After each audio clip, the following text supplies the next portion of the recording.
पुराना पुराना मुल्तान है, नूपुर साइड है। ये पुराने सारे घर बने हुए हैं, पुराने सिस्टम, पुरानी वही इमारतें अभी भी हैं। ये नाम लिखा हुआ है यहाँ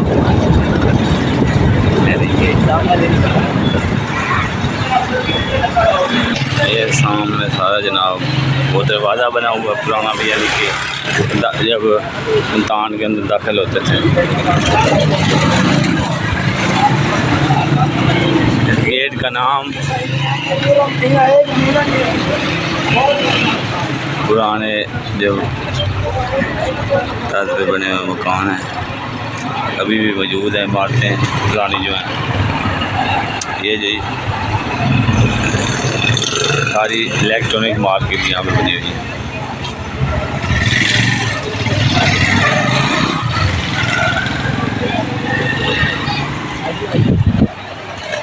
वो पुराना जैसे लकड़ी के घर बने होते थे वो अभी भी तक मौजूद हैं। ये भी पुराना बना हुआ है।